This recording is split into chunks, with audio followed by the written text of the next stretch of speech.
Next വരുന്നത് moral ഡൊമൈനിലെ developments ആണ്. എന്തൊക്കെയാണ് moral domain developments? Abstract thinking, questioning authority, moral reasoning. Okay, abstract thinking എന്ന് പറഞ്ഞാൽ എന്താണ്? Adolescents develop the ability to think abstractly about moral issues, considering principles of justice, fairness and rights. Okay, ഈ ഒരു എന്താ പറയാ, അത് ശരിയാണോ തെറ്റാണോ എന്നൊക്കെ ആലോചിക്കുന്ന ഒരു പ്രായമാണ്.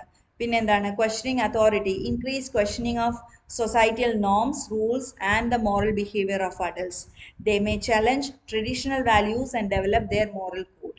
അതായത് ശരിയും തെറ്റും ഇത് തന്നെ പറയുന്നത്, ശരിയും തെറ്റും അവരുടേതായ ശരികളും തെറ്റുകളും അവരുടേതായ റീസണിങ്സും ഡെവലപ്പ് ചെയ്യുന്ന ഒരു പ്രായമാണ് ഇത്. അപ്പൊ മോറൽ റീസണിങ് ഉണ്ട്. നമ്മുടെ റീസണിങ് ആയിട്ട് അത് മാച്ച് ആയിട്ടില്ലെങ്കിൽ അവരെന്ത് ചെയ്യും? അവർ ക്വസ്റ്റ്യൻ ചെയ്യും അല്ലേ? ഈ ഒരു ഏജ് ഗ്രൂപ്പിലാണ് ഈ ക്വസ്റ്റ്യനിങ് മൊത്തം വരുന്നത്. അതെന്താ നിങ്ങൾ അങ്ങനെ ചെയ്തത്, അല്ലെങ്കിൽ അമ്മയ്ക്ക് ഇത് ചെയ്തുകൂടായിരുന്നോ, ഇങ്ങനെ ചെയ്യാമായിരുന്നല്ലോ എന്നൊക്കെ വരും. പിന്നെ എന്താണ്? അബ്സ്ട്രാക്ട് തിങ്കിങ് ഉണ്ട്. അവരുടെ അബ്സ്ട്രാക്ട് തിങ്കിങ് കേപ്പബിലിറ്റി ഒത്തിരി ഡെവലപ്പ് ചെയ്യുകയും ചെയ്തിട്ടുണ്ട് ഈ ഒരു ഏജ് ഗ്രൂപ്പ് ആകുമ്പോഴേക്കും. ഓക്കെ, സോ ഇതാണ് അവരുടെ ഡിഫറെന്റ് ഡൊമൈൻസിലെ ഡെവലപ്മെന്റ്. ഇനി ക്യാരക്ടറിസ്റ്റിക്സ് എന്താ ഇപ്പൊ അഡോളസൻസിന്റെ ചോദിച്ചാല് എന്താ ക്യാരക്ടറിസ്റ്റിക്സ്? ഒന്ന്, അതെന്താണ് നമ്മൾ പറഞ്ഞു? ട്രാൻസിഷണൽ പീരീഡ് ആണെന്ന് പറഞ്ഞു. അതായത് കുഞ്ഞ് ചൈൽഡിൽ നിന്നും അഡൾട്ടിലേക്ക് ആകുന്ന ഒരു ട്രാൻസിഷണൽ പീരീഡ് ആണ് എന്ത്? അഡോളസൻസ്. അതായത് ചൈൽഡും അല്ല അഡൾട്ടും അല്ല, അതിന്റെ ഇടയ്ക്കായിട്ടുള്ളൊരു സ്റ്റേജാ. അപ്പം എന്താ പറയാ, കുഞ്ഞ് തന്നെ കൺഫ്യൂസ്ഡ് ആണ്, ഞാൻ ചൈൽഡ് ആയിട്ട് ബിഹേവ് ചെയ്യണോ അതോ അഡൾട്ട് ആയിട്ട് ബിഹേവ് ചെയ്യണോ? ആ ഒരു സ്റ്റേജ് ആണ് എന്ത്?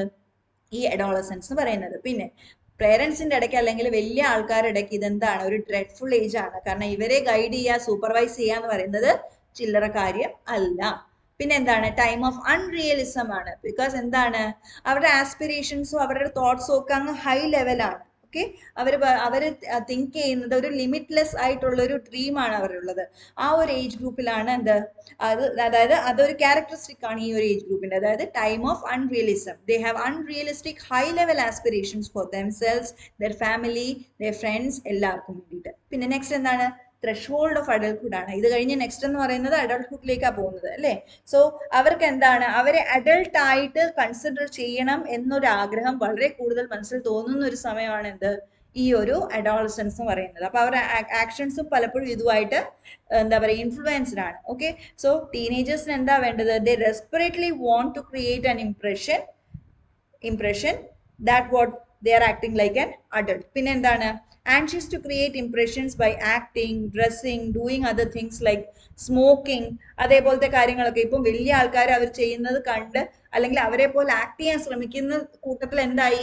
പുക വലിച്ചു പോകും, അല്ലെങ്കിൽ എന്താ പറയുക, ഡ്രിങ്കിങ് ഹാബിറ്റ്സ് ഡെവലപ്പ് ചെയ്യും. അങ്ങനെയൊക്കെ പ്രശ്നങ്ങൾ വരുന്ന ഒരു ഏജ് ഗ്രൂപ്പും കൂടിയാണ് ഇത്. പിന്നെ എന്താണ്? നമ്മൾ നേരത്തെ പറഞ്ഞ തന്നെ this is A transitional period, A period of change. ഏതൊക്കെ രീതിയിൽ? ആറ്റിറ്റ്യൂഡിന് വ്യത്യാസം വരുന്നുണ്ട്, ഇമോഷനിന് വ്യത്യാസം വരുന്നുണ്ട്, സെക്ഷുവൽ മെച്യൂരിറ്റി വരുന്നുണ്ട്, ഫിസിക്കലി കംപ്ലീറ്റ് ആയിട്ട് മാറുന്നു. പിന്നെ എന്താണ്? ഇൻട്രസ്റ്റ് ഡെവലപ്പ് ചെയ്യുന്നുണ്ട്, ബിഹേവിയറൽ ചേഞ്ചസ് കാണിക്കുന്നുണ്ട്. So this is what? A period of change for A human being. This age group or this particular stage is A period of change. ഇനി problems എന്തൊക്കെയാ face ചെയ്യുന്നത്?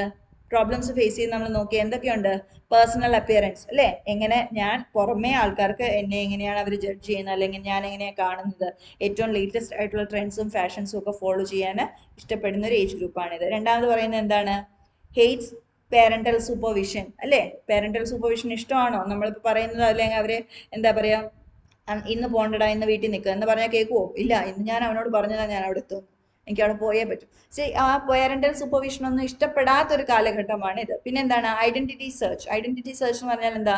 streamlines a standard of conduct for himself and evaluates the behavioral patterns of others.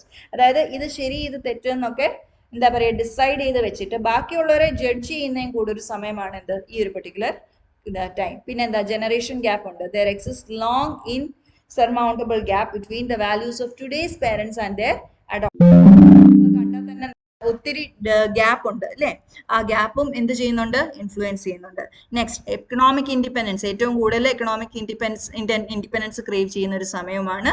പിന്നെന്താ? Education ഒരു long term effect വരുന്ന ഒരു age ഗ്രൂപ്പുമാണിത്. പിന്നെന്താണ്? Emotional tensions, ഒത്തിരി emotional tensions, physical changes ഉണ്ട്, ഒത്തിരി എന്താ പറയുക, ഹോർമോണൽ ചേഞ്ചസ് വരുന്നുണ്ട് തന്നെ ഒത്തിരി ഇമോഷണൽ ചേഞ്ചസും ഫേസ് ചെയ്യുന്ന ഒരു ഏരിയ ഇത്.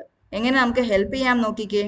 നമ്മൾ പ്രോപ്പർ നമുക്ക് നല്ല എന്താ പറയുക അറിവ് വേണം. ഈ ഒരു ഏജ് ഗ്രൂപ്പിൽ എന്താണ് കുട്ടി ഗോ ത്രൂ ചെയ്യുന്നത് എന്നുള്ളത് അറിഞ്ഞു കഴിഞ്ഞാലേ നമുക്ക് ഹെൽപ്പ് ചെയ്യാൻ പറ്റുള്ളൂ. സോ ദ പോയിന്റ്സ് എന്തൊക്കെയാണെന്ന് നോക്കിക്കേ. Proper knowledge of adolescent psychology വേണം. പിന്നെ provide suitable environment for proper growth. പിന്നെ എന്താണ് പ്രോപ്പർ സെക്സ് എഡ്യൂക്കേഷൻ വേണം. നമ്മൾ വളരെ കെയർഫുൾ ആയിട്ട് വേണം ഇവരെ ഡീൽ ചെയ്യാൻ. പിന്നെ എന്താ teach them to handle emotions, പിന്നെ take care of their special interest, പിന്നെ religious and moral education വളരെ ഇമ്പോർട്ടൻ്റ് ആണ്. വൊക്കേഷണൽ എഡ്യൂക്കേഷൻ കൊടുക്കുക. പിന്നെ എന്താണ് ആവശ്യം വന്നാൽ ഗൈഡൻസ് അല്ലെങ്കിൽ കൗൺസിലിംഗ് കൊടുക്കുക കുഞ്ഞിന് ഈ ഒരു കാര്യത്തിൽ.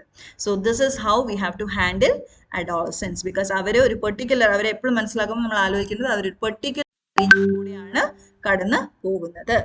ഓക്കെ, സോ ഇതിൽ അഡോളസൻസിന്റെ നമ്മൾ ഫുൾ ആയിട്ട് കണ്ടു. ഇപ്പം അഡോളസൻസിന്റെ എന്താ പറയുക ഡിഫറെന്റ് ഡയമെൻഷൻസ് ഓഫ് ഡെവലപ്മെന്റിൽ അവരുടെ ചേഞ്ചസ് എന്തൊക്കെയാണ് വരുന്നതെന്നാണ് നമ്മൾ ഇന്ന് ഡിസ്കസ് ചെയ്തത്.